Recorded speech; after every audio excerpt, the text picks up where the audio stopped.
Hi guys, thanks for stopping by my channel today. Now I am on a real Valentine's Day kick.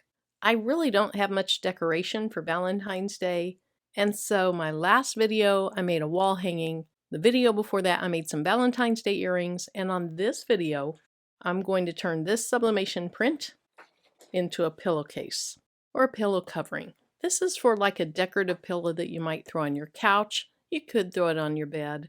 But this is a super cute image that I got off of Creative Fabrica. So the things I plan to use today are my image, and I'm going to show you on the computer in just a minute where you can find this. Some heat tape, my pillow blank. I got this off of dietrans.com. Now I do have a $5 discount. If you spend $50 or more, you can get $5 off your order, and you can actually apply this every day. So if you don't spend more than $200 there, which is where you get free shipping, this helps defray the shipping cost. Then I have a very large Teflon sheet, and I have some blowout paper. Now I'm not going to actually use this tonight, but this is some Dietrans Pro Spray. What this does is you spray it on your image. It makes it just a little bit tacky, and it holds it in place on your fabric. But I'm not going to spray this in the house today, and it's really too cold to go outside, so I'll use some heat tape instead. Then the things you can't see are I'm going to use my computer, my sublimation printer, which I already printed this out, but I've used a sublimation printer, and then my heat press. Now here's a Valentine's Day bundle that I downloaded, and the image that I'm using is right here. I thought this was just so cute.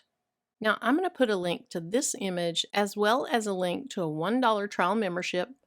You can download this bundle if you want to pay for that, but what I would recommend is do a $1 1-month membership, download a ton of things, and then if you want to cancel before the end of the month, you can cancel. You get a commercial license with all these things, and you have unlimited access for that month. That's what I did, fully expecting to end my membership after a month, but I love this website. I don't spend a lot of money on website memberships, and so for me, this is just well worth it to not have to worry about what I'm going to design for my projects. Then I want to show you, here's my pillow cover. This is a little pocket, but what I'm going to do today is I'm going to sublimate on the other side. Now the back side is just a plain blank side, so that's what I'll do today. Then I'll probably sublimate something for another holiday on this side later. I really love to use pillow covers because you don't have all the bulk of storing actual pillows. Okay, so I'll link to this as well. Then the last thing that I want to show you is, here's Inkscape. This is what I'm printing from, but you can use any software that you typically print from. Let me go ahead and flip this back over. What I did is I brought in my image. I made sure the proportions were locked, and then I just resized it to the size I wanted. Now because I'm doing sublimation, I mirrored my image, I flipped it horizontally, and I printed it. So now let's go back over to the table and we'll get to work on this. Okay, so here's my design, and every time I print a design, I go ahead and I put this under the heat platen.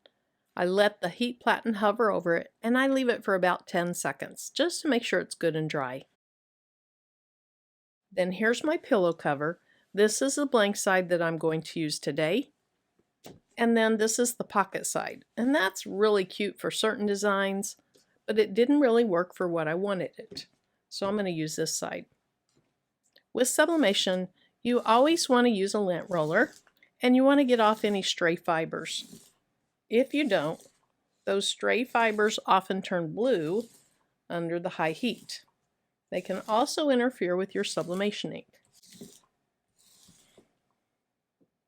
Now with my heat press, it's 15 by 15. And fortunately, these sides, they're 16 inches apart. So this is going to fit well on my heat press so that I don't apply pressure to the zipper or the sides.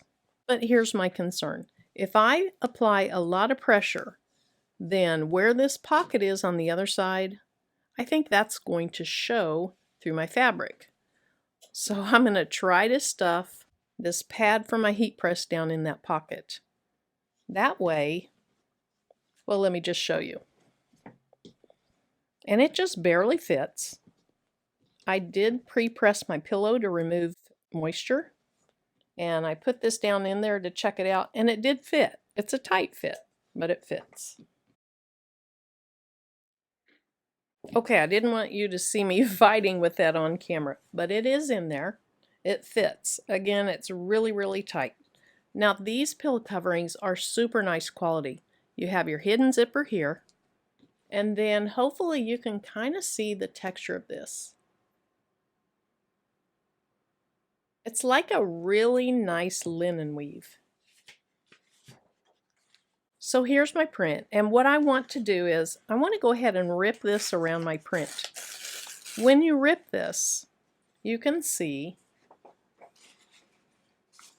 it makes it where the edge is not so drastic because your paper is multiple layers. And that's nice because it's going to leave less of an impression in your sublimation blank. You just have to be careful not to rip off things on your image like I almost did. Sometimes there's some ink hidden on this that you don't even see with the naked eye, and then you add that heat and it shows up, and it can be really frustrating. Now, I don't really like these two random leaves out here, so I'm going to rip those off. Just wanted you to know I did that on purpose.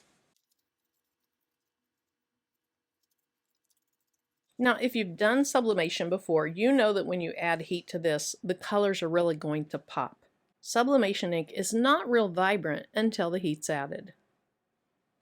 Okay, so I think my words should be somewhat centered up, but then there's nothing over here, and I have that over here. So I'm going to eyeball it and do the best that I can do.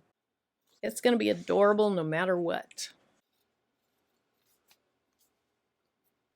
But I do want to try to get my truck straight.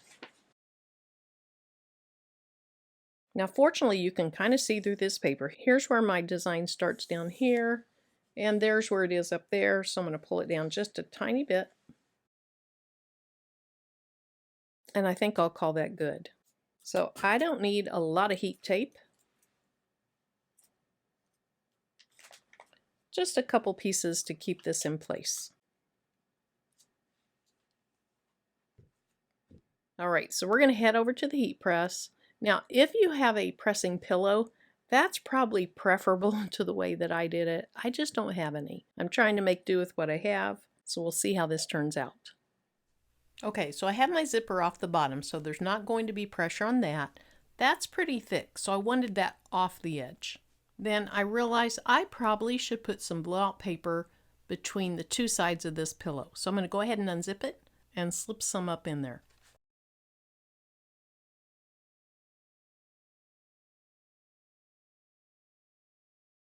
All right, that fabric is super thick. I don't think that's going through there. So in that case, I'm just going to put a large piece of blowout paper over the top. I'm going to press this for 50 seconds at 395 degrees. So while this is pressing, if you haven't subscribed, please go do that, and then tap that bell, let YouTube know you want to be notified for all new uploads. Also, please give me a thumbs up for this video, and if you have any questions or comments, leave them in the comment section below.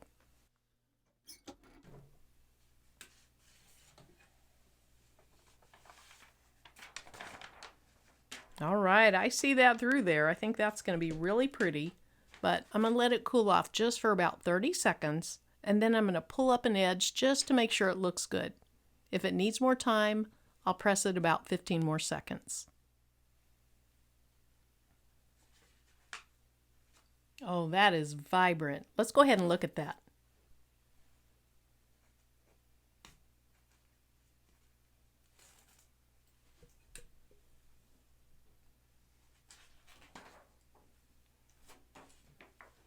That is so cute. Look at that pillow cover. I love that.